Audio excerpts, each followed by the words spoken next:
আলহামদুলিল্লাহ, সকলেই পড়ুন আলহামদুলিল্লাহ।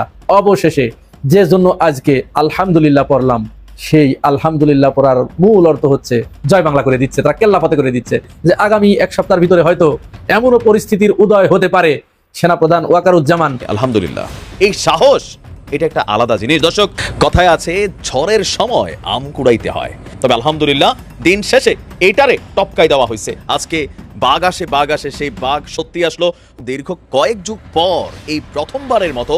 ভাই, জ্ঞানী লোকের জ্ঞানী কাজ প্রকাশ পাচ্ছিল না, কিন্তু কিছুই বাইরে, সবকিছুই গোপনে হচ্ছিল। শুধু এইখানেই শেষ না, আরো চমক আছে সামনে। ভূমিকম্প হয়ে যাবে ভাই, ভূমিকম্প বাংলাদেশের ইতিহাসে এসব ঘটনা কখনো দেখছেন? গত 54 বছরে এরকম কোন ঘটনা কোন রাজনীতিবিদ বা কোন রাজনৈতিক সরকার যারা নির্বাচন করে আসে সরকার চালাইতে, তারা করতে পারছে? করতে পারে নাই। কিন্তু ডক্টর ইউনূস স্যার দেখেন, ঠান্ডা মাথার খেলোয়াড়, ঠান্ডা মাথায় খেলা দিল। তো খেলা উল্টে গেল, অপরাধী সেনা কর্তাদের ধরিয়ে দিচ্ছে আর্মি। ওয়াকারুজ্জামানের বিরুদ্ধে সাবেক সেনা কর্মকর্তারা একজুট কেন ওয়াকারুজ্জামানের বিরুদ্ধে কথা বলছেন এবং সংগঠিত হয়ে বর্তমান অপরাধী সেনা অফিসারদেরকে আইনের কাঠগড়ায় দাঁড় করাতে চাচ্ছেন? বাংলাদেশের ইতিহাসে একসঙ্গে এতগুলো সেনা কর্মকর্তার বিরুদ্ধে মানবাধিকার লঙ্ঘন এবং গুম খুনের অভিযোগে গ্রেপ্তারি পরোয়ানা এর আগে কখনোই দেখা যায়নি এবং এর একটি বিরল ঘটনা। এবং সাম্প্রতিক সময় আবার দুটো জিনিস ঘটেছে। একটা হচ্ছে, প্রিয় দর্শক শ্রোতা, আসসালামু আলাইকুম। নতুন একটা ভিডিওতে স্বাগত। আমি মাত্র পাবো তাজা এবং গরম খবর। আজকের এই ভিডিওটি কেমন হবে, কতটা গুরুত্বপূর্ণ, কতটা চাঞ্চল্যকর, ইতিমধ্যে ভিডিওর অংশ বিশেষ এবং শিরোনাম থেকে গেস করে ফেলেছেন কতটা গুরুত্বপূর্ণ আজকের এই ভিডিওটি। বাঘের বাচ্চা ডক্টর মোহাম্মদ ইউনূস যে ঘটনাটি ঘটিয়ে দিয়েছে, বাংলাদেশের মানুষ এবং 18 কোটি জনতা কিন্তু খুশিতে আত্মহারা হয়ে গিয়েছে। আজকের এই ভিডিওটা খুবই গুরুত্বপূর্ণ, খুবই চাঞ্চল্যকর। আশা রাখবো সম্পূর্ণ দেখবেন এবং সাথেই থাকবেন। বড় বড় রাজনীতিবিদরা ভয়ঙ্কর তথ্যগুলো ফাঁস করেছে আজকের এই ভিডিওতে। আমি আর বেশি কথা বাড়াবো না, বিস্তারিত ভিডিওতে আপনাদেরকে নিয়ে যাবো। তার আগে রিকোয়েস্ট করবো একটা, যারা এরকম ভিডিও দেখতে ভালোবাসেন, পছন্দ করেন, চ্যানেলটি সাবস্ক্রাইব করে পাশে থাকা বেল আইকনটি বাজিয়ে রাখুন। চলুন এই ভিডিওতে লাইক করে বিস্তারিত ভিডিওটি দেখে আসি। মোবাইলের স্ক্রিন থেকে যারা বাইক পাবে একের পর এক। জ্ঞানী লোকের জ্ঞানী কাজ দেখেন, উনি কিছু কমিশন বানাইলো, যেমন এই যে নির্বাচন কমিশন। ওইখানে যায় দেখেন যে 200-300 লোক কাজ করতেছে নির্বাচন নিয়ে। তেমনি উনি বানায় দিলেন কি গুম খুন কমিশন। হ্যাঁ, এই গুম খুন কমিশন কিন্তু ভিতরে ভিতরে গত 14 মাস কাজ করতেছিল, প্রকাশ পাচ্ছিল না, কিন্তু কিছুই বাইরে, সবকিছুই গোপনে হচ্ছিল। শুধু এইখানেই শেষ না, আরো চমক আছে সামনে। বিডিআর হত্যাকাণ্ডের একটা কমিশন করা হয়েছে। ওনাদের রিপোর্ট এই নভেম্বরে আসলে না, ভূমিকম্প হয়ে যাবে ভাই, ভূমিকম্প বাংলাদেশের ইতিহাসে এসব ঘটনা কখনো দেখছেন? গত 54 বছরে এরকম কোন ঘটনা কোন রাজনীতিবিদ বা কোন রাজনৈতিক সরকার যারা নির্বাচন করে আসে সরকার চালাইতে, তারা করতে পারছে? করতে পারে নাই। কিন্তু ডক্টর ইউনূস স্যার দেখেন, ঠান্ডা মাথার খেলোয়াড়, ঠান্ডা মাথায় খেলা দিল। তো আপনারা যারা মাছ ধরেন বড়শিতে, আপনারা জানবেন বড় মাছ ধরার জন্য অনেক ধৈর্য লাগে ভাই। বড়শি বাইটা বইসা থাকতে হয়। আর ছোট মাছের ব্যাপারে কি হয় জানেন? ওই টোপের দিকে তাকায় রইলাম, টোপটা যদি একটুখানি নিচে যায় সঙ্গে সঙ্গে টান দিলাম, চলে আসলো ট্যাংরা নাইলে পুঁটি। কিন্তু আপনি রাঘব বোয়াল যদি ধরেন, তাহলে কি করতে হবে? যখনই আপনার টোপে টান দিবে তখন আপনি টান দিতে পারবেন না, আপনাকে ঢিল দিতে হবে, সুতা ছাড়তে হবে। ওই যে চাকরিটা দেখেন না, ঘুরতে থাকে, আর ওই মাছটা পানির নিচে দিয়ে একবার এদিক যায় একবার এদিক যায়, কিন্তু গলার মধ্যে তো কাটা আটকাই ফেলাইছে। যতই দৌড়াদৌড়ি করুক টান দেয় না, কিন্তু যে বড়শি ধইরা বসে আছে, কারণ সে জানে ও ক্লান্ত হবে। ক্লান্ত হওয়ার পরই তাকে আমি কাছে নিয়ে আসবো। তারপর আস্তে আস্তে টাইনা সামনে আই নাই, কিন্তু আবার টান দেয় না। কারণ টান দেয় না কেন? যদি বড়শির সুতাটা ছিঁড়া আবার চইলা যায়, তখন কি করে জানেন? ওই যে গোল একটা চাক্কির মতো, ওর মধ্যে জাল পেঁচানো থাকে, ওই জালটা দেখবে আস্তে করে মাছের নিচে দিয়া আস্তে করে উপরে টাইনা নিয়ে আসে। ঠিক তেমনি বড়শি গাইটা দিছে অনেক আগেই, কিন্তু সুতা ছাড়তেছিল। ওই সুতা ছাড়ার মধ্যে একটা মাছ ছুইটা গেছে ভাই। শুনতেছি এই সিলেট দিয়া কোন তামাবিল দিয়া পার হয়ে গেছে ওই দেশে। উনি লেফটেন্যান্ট কর্নেল কি যেন নাম, আচ্ছা নামটা এখন মনে থাকলো, কমুনা দরকার নাই অত গভীরে যাওয়ার, আপনারা সবাই জানেন। কিন্তু বাকি মাছগুলা বাইর হইতে পারে নাই ভাই, ছুটতে পারে নাই। ওই যে আস্তে আস্তে এখন কাছে টাইনা নিয়ে আসছে, সবই ক্যান্টনমেন্টের মধ্যে আছে। 15 জন আছে, 15 জন ভাগতে পারে নাই। আর ওই বাকি 15 জন এখন একদম কাছাকাছি, নিচ দিয়া কিন্তু অলরেডি জাল পাইতা ফেলাইছে। এখন শুধু টাইনা তুলবে, মানে হাত করা লাগাবে, আজকে ক্যান্টনমেন্ট থেকে সরাসরি জানায় দিছে আমরা ন্যায় বিচারের পক্ষে, অন্যায়ের বিপক্ষে। সে অন্যায় যেই করুক না কেন ওনারা মাইনা নিছে ভাই। এবং ওনারা এমন কথাও বলছে, এই যে গুম খুন কমিশন থেকে যারা যখন যেভাবে সাহায্য চাইছে আমাদের কাছে, আমরা সেইভাবেই সাহায্য করছি। এমনও ঘটনা আছে যে ওনারা কথা বলতে চায় এমন একজনের সঙ্গে যে হচ্ছে এখন কুমিল্লা নাইলে বরিশাল, আমরা তাকে ঢাকা আনাইছি এবং তাদের সঙ্গে কথা বলার সুযোগ করে দিছি। আসলেই সেটা করছে। হ্যাঁ ভাই করছে, তো না করলে এই যে আয়না ঘরের যায় টাইলস খুঁজা বাইর করতে পারতো।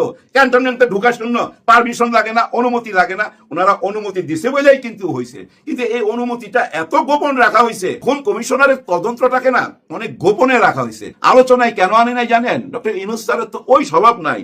2 দিন পর পর বা 1 দিন পর পর বা প্রতিদিন ক্যামেরার সামনে আসবে আর কিছু কথা বলবে। বেশি কথা বললে তো মুখ দিয়ে ফাঁস হয়ে যাবে ভাই, কথা বাইরে যেতে পারে। উনি তো কম কথার লোক, যার জন্য কোনো আলোচনায় আসে নাই। আর আমরা সবাই বলা বলি করতেছিলাম ডক্টর ইউনূস দেশ চালাইতে পারবে না, উনার কোনো ক্ষমতাই নাই, উনার কোনো যোগ্যতাই নাই। ভাই উনার যোগ্যতা উনি কিভাবে দেখাবে?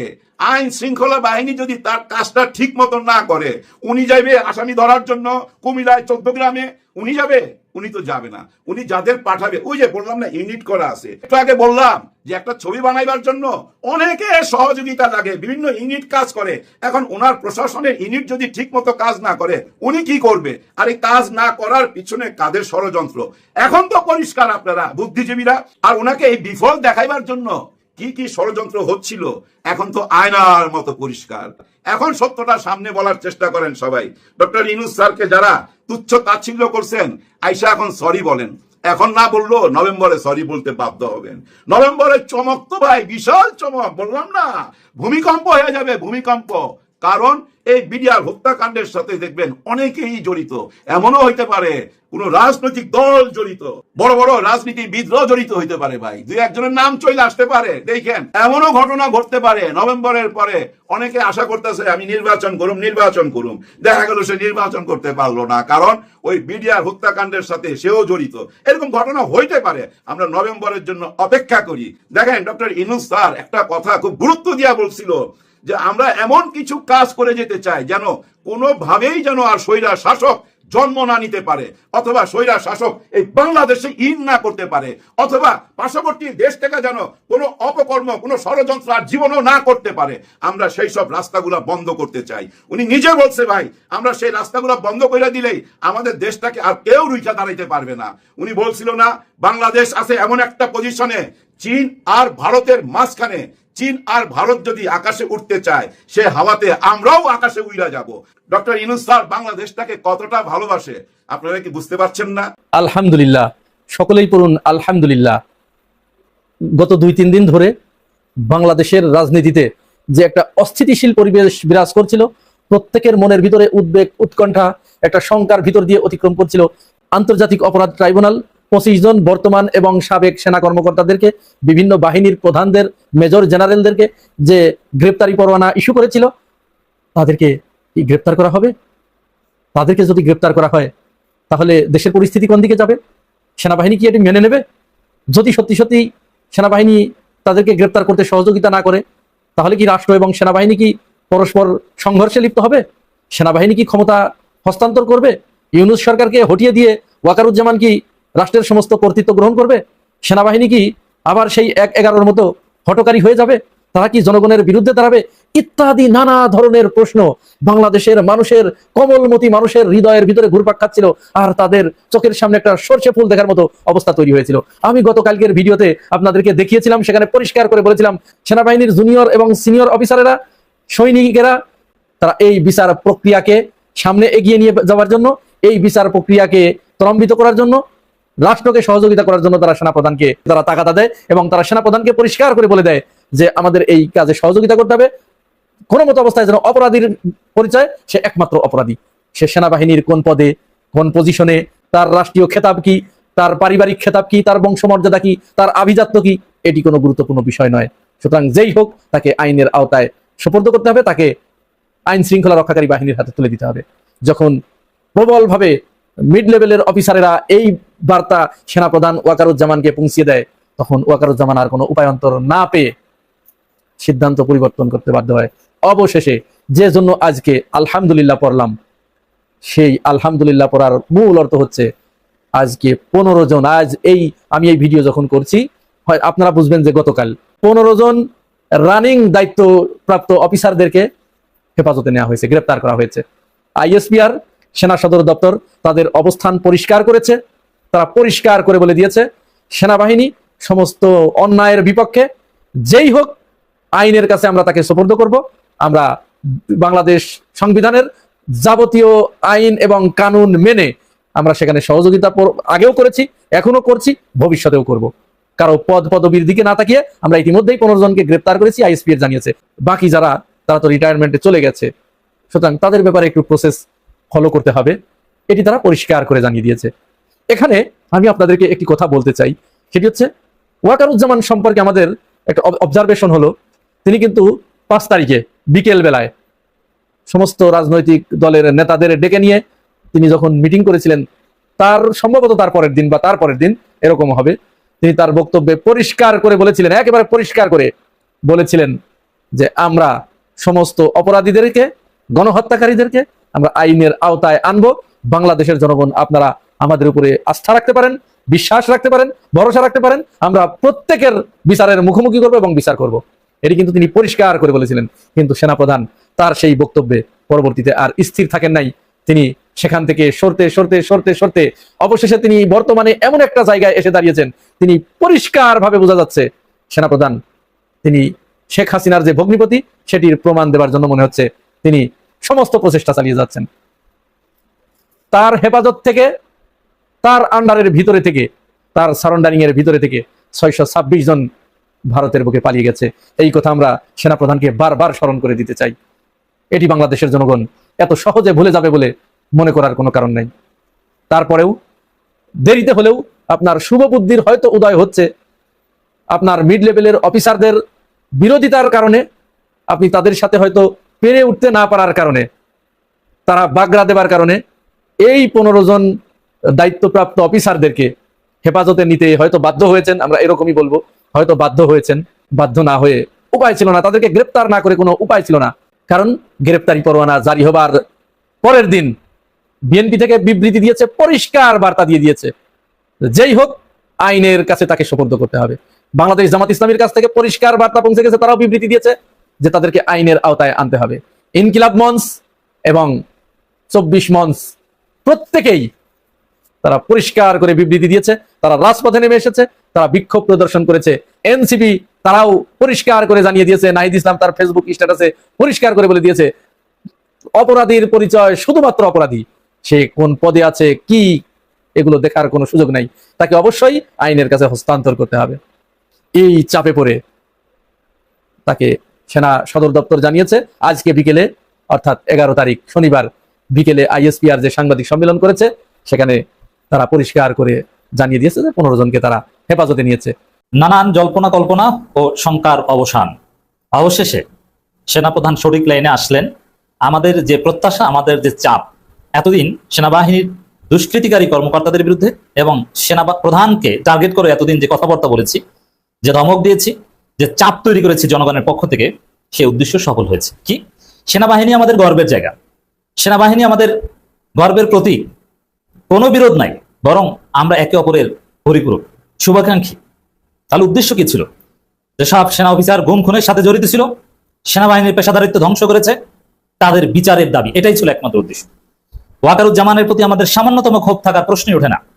ক্ষোভ একটা জায়গায়, তিনি যদি গুম খুনে জড়িত অফিসারদের বাঁচানোর চেষ্টা করেন, এছাড়া কোনো ক্ষোভ, কোনো শঙ্কা কিচ্ছু নেই।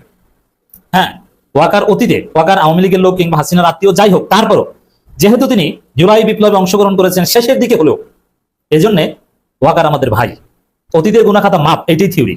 কেন? আপনি একটা উদাহরণ নেন, বদরের যুদ্ধে, উহুদের যুদ্ধে, খন্দকের যুদ্ধে, অনেক যুদ্ধে আল্লাহ রাসূল সাল্লাল্লাহু আলাইহি সাল্লামের বিরুদ্ধে যুদ্ধ করেছেন, ইসলামের বিরুদ্ধে যুদ্ধ করেছেন, কিন্তু শেষ জীবনে এসে ইসলাম গ্রহণ করে হয়তো ইসলামের পক্ষে একটা যুদ্ধে অংশগ্রহণ করেছেন, অথবা কোনো যুদ্ধে অংশগ্রহণ করতে পারেনি, মক্কা বিজয়ের সময় ইসলাম গ্রহণ করেছেন। সে জান্নাতি, আল্লাহ রাসূল তাকে কবুল করেছেন, তার মর্যাদা সাহাবী, হিন্দা থেকে শুরু করে এরকম অনেক এক্সাম্পল আছে। ঠিক তদ্রুপ ওয়াকার অতীতে যাই করুক না কেন, হাসিনার পতনে যদি ভূমিকা রেখে থাকে এবং রেখেছে, তাতে ওয়াকার আমাদের পক্ষের শক্তি।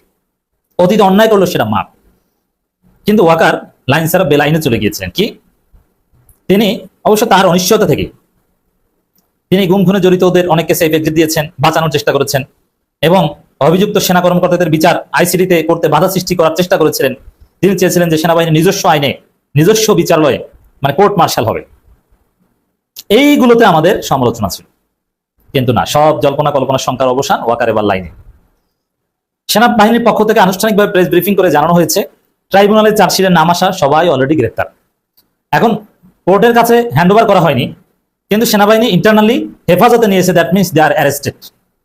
আমরা এটাই চেয়েছি এবং সেনাবাহিনী স্পষ্ট করে বলেছে আমরা এই বিচারের পক্ষে, এবং রাষ্ট্র যেহেতু একটা সর্বোচ্চ কমিশন গঠন করেছে এবং আন্তর্জাতিক অপরাধ ট্রাইব্যুনাল যে বিচার হচ্ছে এরপর সেনাবাহিনীর নিজস্ব কোনো বিচার, নিজস্ব কোনো কমিশন, এগুলো চলতেই পারে না। সেনাবাহিনীর এই বিচারের পক্ষে এবং এই আইসিটিকে তারা সমর্থন করে, আইসিটির অধীনেই বিচারের পক্ষে, এবং আইসিটিকে তারা কোঅপারেট করছে। যেসব ডকুমেন্টস চাচ্ছে আইসিটিকে সেনাবাহিনী দিচ্ছে, লাস্ট বৃহস্পতিবারও দিয়েছে। এর মানে আগামীকাল রবিবার, আমি যখন কথা বলছি শনিবার, ও এরা আর অফিস করতে পারবে না, এরা অলরেডি হেফাজতে। ওদের ঘটনা ঘটে গেছে। সেনাবাহিনী আইসিটিকে পূর্ণ সমর্থন করছে, তারা আইসিটির অধীনেই কোনো কোর্ট মার্শাল, আইসিটিতেই গুম খুনে জড়িত অপরাধীদের, সেনা কর্মকর্তাদের, সার্ভিং হোক আর রিটায়ার্ড হোক, তাদের বিচারে সমর্থন জানিয়েছে। এইটি আমাদের বিজয়। কেন জানিয়েছে? জনগণের চাপে জানিয়েছে। কেন জানাতে বাধ্য হয়েছে? কেন? ডাকসু কঠিন বার্তা দিয়েছে, সাদিক ক্যামেরা বার্তা দেওয়া মানে ছাত্র জনতার বার্তা। রাজনৈতিক দলগুলো সবাই বার্তা দিয়েছে, কিন্তু জামাত আর বিএনপি দেয়নি। জামাত বিএনপি কেন দেয়নি এটা আলাদা একটা রহস্য। জামাতও দেয়নি। বিএনপি জামাত এখানে দুই গ্রুপই কিন্তু একই পথের পথিক। তো অনেকে বলেন এই তাজুল ইসলাম জামাত ইসলামের আইনজীবী হলো, তিনি জামাত করতেন না, তিনি করতেন এবি পার্টি। এখানে যদি তিনি জামাত করতেন, জামাতের রোকন হতেন, তাহলে ডাক্তার শফিকুর রহমান তাজুল ইসলামকে এই বিচার হয়তো বা করতে দিতেন না। হ্যাঁ, এই জায়গায় জামাতের প্রতি আমাদের সমালোচনা আছে, হোয়াট এভার, এটা এখানে আলোচ্য বিষয় না।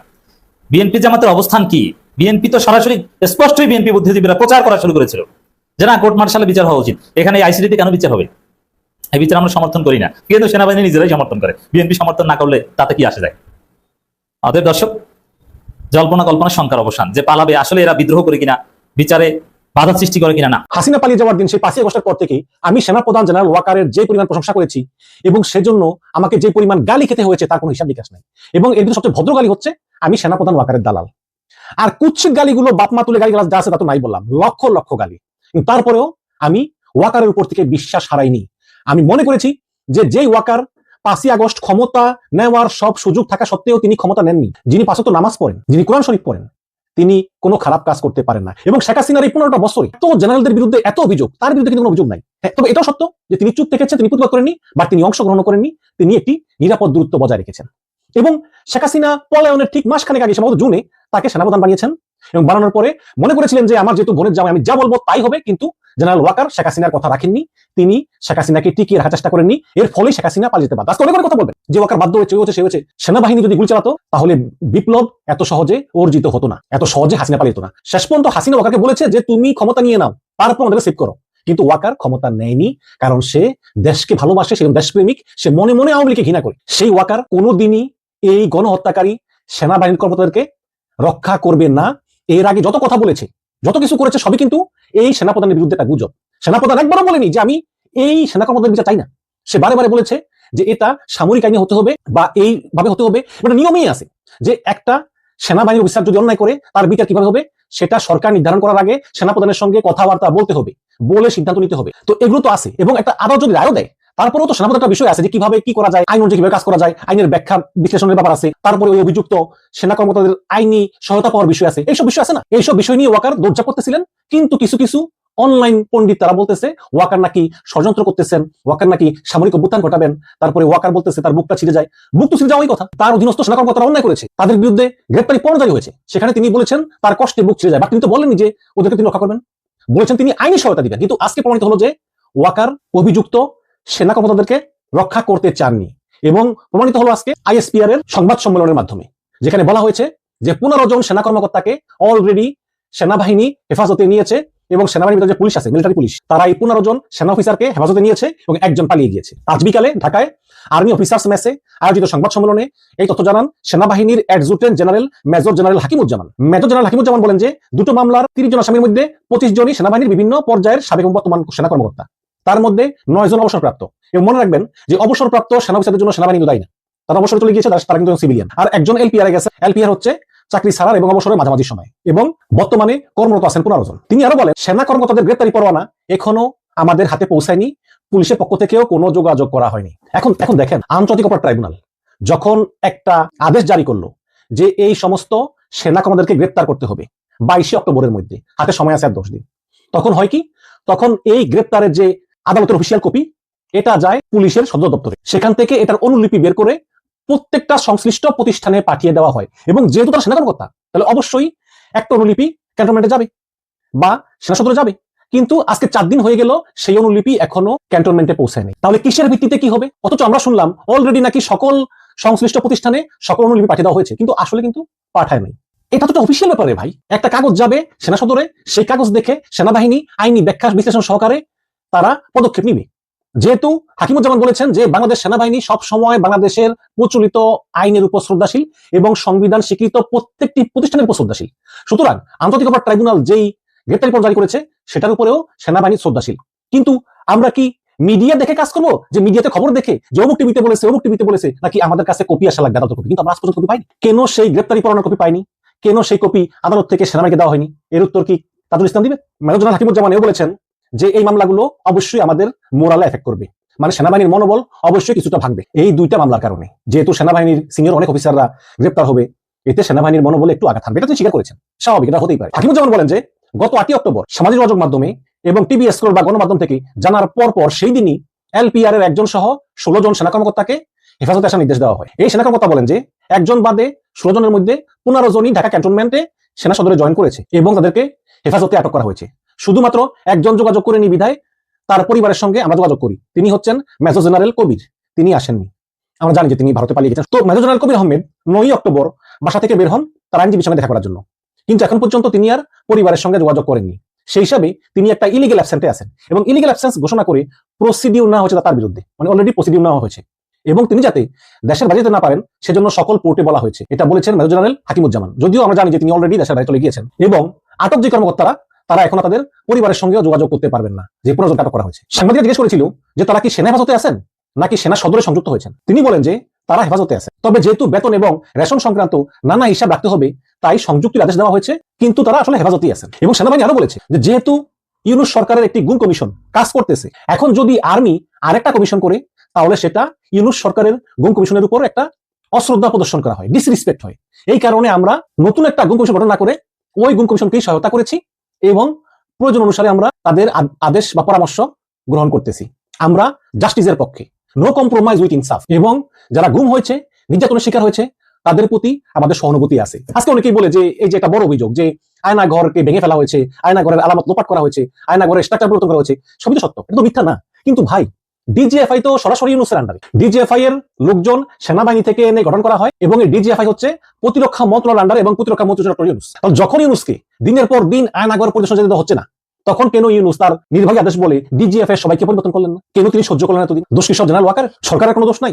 এই যে এই 24 জনের বিরুদ্ধে গ্রেপ্তারি পরোয়ানা হলো, গুম খুন কি শুধু এই 24 জনই করেছে? প্রায় 100-র মতো সেনা কর্মকর্তা এই গুম খুনের সঙ্গে জড়িত। লেফটেন্যান্ট কর্নেল ইসমত হায়াত কিভাবে স্পেন চলে গেল, জেনারেল মুজিব কিভাবে চলে গেল, কে পাঠিয়েছে ওদেরকে? তারপরে নাজমুল, মাসুদ, রাজ্জাক, আমিনুল হক, মেজর জেনারেল আমিনুল হক যে হচ্ছে এনামুল হক শামীমের ভাই, তারা কিভাবে চলে গেল? এবং প্রচুর সেনা কর্মকর্তার নাম এখানে উল্লেখ করা হয়নি যারা কিন্তু গুম খুনের সঙ্গে জড়িত। আমি অবশ্যই চাই এই 15 জন সেনাপতি বিচার হোক, কিন্তু আরো অনেককে যে বাইরে রাখা হলো, তাদেরকে যে নিরাপদে দেশ ছেড়ে চলে যেতে সহায়তা দেওয়া হলো, এটার জন্য কে দায়ী? শুধু কি সেনাবাহিনী? সরকার দায়ী না? আমি তো শুনেছি যে সরকারের ভিতরে অনেকে আছে, বিএনপির ভিতরে অনেকে আছে, তারা এসব সেনা কর্মকর্তাদের পালিয়ে যেতে সহায়তা করেছেন। কিন্তু দোষ সব জেনারেল ওয়াকারের। ওয়াকার দোষী, ভারতের দালাল, আওয়ামী লীগের দালাল, সব দোষ ওয়াকারের, আর বাকি সব ফেরেস্তা। আবার কিছু কিছু ইউটিউবার জ্ঞানী তারা বলতেছে যে মামলা হবে 3টা, 2টা এখন হয়েছে আর আরেকটা প্রসেসিং এ আছে, সেই মামলাটা হবে জেনারেল ওয়াকারের নামে এবং সেই মামলায় জেনারেল ওয়াকারের ফাঁসি নিশ্চিত, তাকে ফাঁসি কাস্টে চলতে হবে, একদম মানে বলে দিয়েছে তাকে ফাঁসি কাস্টে চলতে হবে। জেনারেল ওয়াকার সেনাপ্রধান হয়েছেন হাসিনা পালিয়ে যাওয়ার 1 মাস আগে, এবং জুলাই হত্যাকাণ্ডে যেই সেনা কর্মকর্তারা অংশগ্রহণ করেছে এবং যারা অভিযুক্ত তারা কেউই ওই সময় সেনাবাহিনীতে ছিল না। কেউ ছিল বিডিআর এ, কেউ ছিল র্যাবে, কেউ ছিল এনটিএমসি তে, কেউ ছিল ডিজিএফআই তে। হাসিনা পালিয়ে যাওয়ার পরে এদেরকে আবার সেনাবাহিনীতে ফেরত নেওয়া হয়, তো তারা তো কেউই সেনাপ্রধানের কমান্ডে ছিল না। তাহলে এমন কোন অপরাধ যে অপরাধে একদম জেনারেল ওয়াকারের ফাঁসি হয়ে যাবে 3য় মামলায়, এটা যে ভুয়া সেটা আজকে গণমাধ্যমে বলেছেন প্রধান উপদেষ্টা প্রেস সচিব শফিকুল আলম। তিনি কি বলছেন আমরা একটু দেখি। গুম এবং মানবতা বিরোধী অপরাধে জড়িত থাকার 2টি অভিযোগে সেনাবাহিনীর বেশ কয়েকজন সাবেক এবং বর্তমান কর্মকর্তার বিরুদ্ধে গ্রেপ্তারি পরোয়ানা জারি করেছে আইসিটি। এরপর সামাজিক মাধ্যমে কেউ কেউ দাবি করেন যে সামনে আরো অনেক সেনা কর্মকর্তার বিরুদ্ধে এইরকম আদেশ আসতে পারে। শনিবার রাতে নিজের ভেরিফাইড ফেসবুক প্রোফাইলে দেওয়া এক পোস্টে সামাজিক মাধ্যমে চাউর হওয়া সেই খবরকে সম্পূর্ণ ভিত্তিহীন গুজব বলে আখ্যা দিয়েছেন প্রেস সচিব শফিকুল আলম। তিনি বলেছেন যে আইসিটির প্রধান প্রসিকিউটর কার্যালয় থেকে আমার জানানো হয়েছে যে এই মুহূর্তে সেনাবাহিনীর আর কোন সদস্যের বিরুদ্ধে গ্রেপ্তারি পরোয়ানা জারির কোন পরিকল্পনা আইসিটির নেই। জনগণকে গুজবে বিভ্রান্ত না হওয়ার জন্য আহ্বান জানিয়ে প্রেস সচিব যোগ করেন যে এই সব সাধারণ জনগণ এবং সশস্ত্র বাহিনীর মধ্যে একটা বিভাজন সৃষ্টির অপচেষ্টা এবং এর উদ্দেশ্যই হচ্ছে ফেব্রুয়ারি নির্বাচনকে বাধাগ্রস্ত করা। আমার মনে হয় যে শফিকুল আলম ঠিকই বলেছেন যে এই সমস্ত গুজব ছড়িয়ে যাতে ওই ফেব্রুয়ারি নির্বাচনটা না হয়, এই কারণে কিছু মহল এইসব গুজব ছড়াচ্ছে যে তৃতীয় মামলা আসতেছে, সেই মামলায় ওয়াকারকে 1 নম্বর আসামি করা হবে, তাকে ফাঁসিতে ঝোলানো হবে। এই সমস্ত কথাবার্তা তারাই বলতেছে যারা নির্বাচনটা চায় না। এবং জেনারেল ওয়াকার এমন কোন অপরাধ করেননি যে অপরাধে তাকে সাজা দেওয়া যেতে পারে। এবং দর্শক একটা কথা বলি, সেটা হচ্ছে যে এই যে 15 জনের বিরুদ্ধে গণহত্যা গুম খুনের অভিযোগ আছে, এটা কিন্তু আদালতে প্রমাণ করা লাগবে। হাসিনা যখন জামাত নেতাদেরকে ফাঁসি দেয় একটা বিচারের মাধ্যমে, আমি বারে বলেছি যে সেই বিচারটা ছিল ভুয়া বিচার, সেই বিচার ছিল বিচার নামের প্রহসন। তবে আমি এও বলেছি যে আমি জানি না সেই জামাত নেতারা আসলে অন্যায় করেছেন কিনা। যদি অন্যায় করেও থাকেন তাহলে এই এত বছর পরে তার প্রমাণ কিন্তু থাকার কথা। কিন্তু হাসিনা চেয়েছিলেন তাদের ফাঁসি হোক, এই কারণে বিচারের নামে প্রহসনের মাধ্যমে ফাঁসি দিয়েছেন। কিন্তু যদি প্রকৃত বিচার হয় তাহলে কিন্তু ওই প্রমাণ খুঁটি নাটি এরকম নানা বিষয় কিন্তু আছে, এই বিষয়গুলো আদালতে প্রমাণ করতে হয়। এই পৃথিবীতে অনেক অপরাধী আছে এবং ছিল যারা অপরাধ করেছে কিন্তু আদালতে প্রমাণ করা যায়নি, ফলে খালাস পেয়ে গিয়েছে। যদি সত্যিকারের বিচার হয়, আমি যখন লন্ডন নতুন আসি তখন একটা স্টোরে কাজ করতাম। স্টোর বলতে ওই যে মুদি দোকান আর কি, সব পাওয়া যায়। তো সেখানে এক চোর এসে আপনার মাংস নিয়ে গেল দোকান থেকে। তো ওই মাংসের ওখানে যে ক্যামেরাটা ছিল, ওই ক্যামেরাটা আবার ওই ক্রিসমাস ডেকোরেশন আছে না, বড় পোস্টার লাগে ক্রিসমাসের অফার, সেই পোস্টারের কারণে ওই ক্যামেরাটা ঢাকা পড়ে গিয়েছিল। তো ওই ক্যামেরায় দেখা যায় না মাংসের সাইডটা। তো আমি পুলিশ ডাকলাম, পুলিশ ডাকার পরে পুলিশকে সিসি ক্যামেরায় দেখালাম যে দেখো চোর এসে মাংসটা নিয়ে বেরিয়ে গেছে। এখন পুলিশ আমাকে বলতেছে যে আচ্ছা চোর ভিতরে ঢুকছে, কিন্তু ঢুকিয়া মাংসের ওখানে গিয়ে যে মাংসটা নিছে এটা তো আমরা দেখি না। তাই বললাম যে ওই ক্যামেরাটার সামনে যে ক্রিসমাসের পোস্টার আছে এই জন্য ওটা দেখা যায় না, ক্যামেরাটা ঢেকে গিয়েছে। তোমরা বলতেছেন না তাহলে আমরা গ্রেপ্তার করতে পারবো না। তাই বললাম দেখো চোরটা তুমি দেখতেছো খালি হাতে ঢুকতেছে এবং বের হওয়ার সময় মাংস নিয়ে বের হচ্ছে, এবং যে টিলে টাকা দেওয়া হয় শেষে টিলেও যায়নি। এটা কি যথেষ্ট না যে ওদের চোর এটা বোঝানোর জন্য? তারা বলে যে না, এটা আমার দেখতে হবে যে সে নিজ হাতে মাংসটা তুলেছে, এমনও হতে পারে কেউ পে করেছে সেখান থেকে সে নিয়েছে। তো এই ধরনের কথাবার্তা দেখুন প্রমাণটা হয়নি। তো এই কারণেই বলি যে অভিযোগ করা হয়েছে, কিন্তু মনে রাখবেন যারা এই অভিযোগ এনেছে চিফ প্রসিকিউটর তাজুল ইসলাম বা অন্যান্যরা, তারা কিন্তু একটি পক্ষ আর অভিযুক্ত সেনারা আরেকটা পক্ষ। এটা কিন্তু বিচার এখনো হয়নি। এখন বিচার হওয়ার পরে কতটুকু প্রমাণ হাজির করা যায়, কতটুকু সাক্ষ্য হাজির করা যায়, কতটুকু গণহত্যার প্রমাণ করা যায়, সেটা কিন্তু সময় সাপেক্ষ বিষয়। আমি আবারও বলি পৃথিবীতে বহু অপরাধী আছে যারা অপরাধ করার পরেও শুধুমাত্র প্রমাণের অভাবে তারা খালাস পেয়ে গেছে, প্রচুর আছে। এবং এই পৃথিবীতে কিন্তু দুর্ভাগ্যজনক হলে সত্য যে বেশিরভাগ অপরাধীর কোনো বিচার হয় না, এটাই হচ্ছে বাস্তবতা। এখন পরিশেষে বলতে চাই, সেনাপ্রধান জেনারেল ওয়াকার, তার প্রতি আপনারা বিশ্বাস রাখেন। সে এমন কোনো কাজ করবেন না যার দ্বারা দেশ ক্ষতিগ্রস্ত হয়, জাতি ক্ষতিগ্রস্ত হয়। সেনাপ্রধান হাসিনা পালিয়ে যাওয়ার পর জাতীয় উদ্দেশ্যে দেওয়া ভাষণে বলেছিলেন যে আপনারা নিশ্চিত থাকুন প্রত্যেকটা অন্যায়ের বিচার হবে, প্রত্যেকটা জুলুমের বিচার হবে, প্রত্যেকটা হত্যার বিচার হবে। এবং এখনো সেনাপ্রধান ওয়াকারুজ্জামান কমিটেড যে তিনি এই বিচারে সরকারকে সহযোগিতা করবেন এবং করে যাবেন। আর যারা বলে যে অভ্যুত্থান হবে, সেনাপ্রধান মামলার আসামি হবে, সেনাপ্রধান ফাঁসি হবে, তাদের কথা আপনারা কান দিবেন না। মনে রাখবেন নির্বাচন ফেব্রুয়ারিতেই হবে এবং সেই নির্বাচনে বিএনপি বা জামাত যারা সরকার গঠন করুক না কেন তারাই সিদ্ধান্ত নিবে পরবর্তীতে এই বিচারটা কিভাবে চলবে। মনে রাখবেন নির্বাচন ফেব্রুয়ারিতে হবে এবং খুব শীঘ্রই একটা নির্বাচিত সরকার আসবে। এই নির্বাচন ঠেকাতে যেই পক্ষ এই সমস্ত কথাবার্তা বলতেছে, কাজ করতেছে, ওয়াকারের মতো একজন স্বচ্ছ ইমেজের মানুষের চরিত্রের উপর কালিমা লেপন করতেছে। শুরু থেকে শেষ পর্যন্ত যারা এই ভিডিওটি দেখেছেন সকলকে জানাচ্ছি অসংখ্য ধন্যবাদ। আজকের এই ভিডিওটি আপনাদের কাছে কেমন লেগেছে অবশ্যই সেই বিষয়টি কমেন্ট করবেন। সেই সাথে যারা ডক্টর মোহাম্মদ ইউনূসকে ভালোবাসেন এবং এরকম ভিডিও দেখতে পছন্দ করেন, এই চ্যানেলটি সাবস্ক্রাইব করে পাশে থাকা বেল আইকনটি বাজিয়ে রাখবেন। এই ভিডিওটি আপনাদের বন্ধুদের মাঝে শেয়ার করে সকলে দেখার সুযোগ করে দিবেন। আজকের মতন এই পর্যন্তই, দেখা হচ্ছে পরবর্তী কোনো ভিডিও নিয়ে। সেই পর্যন্ত ভালো থাকুন, সুস্থ থাকুন, দেখতে থাকুন আমার এই চ্যানেলের ভিডিওগুলো। আল্লাহ হাফেজ।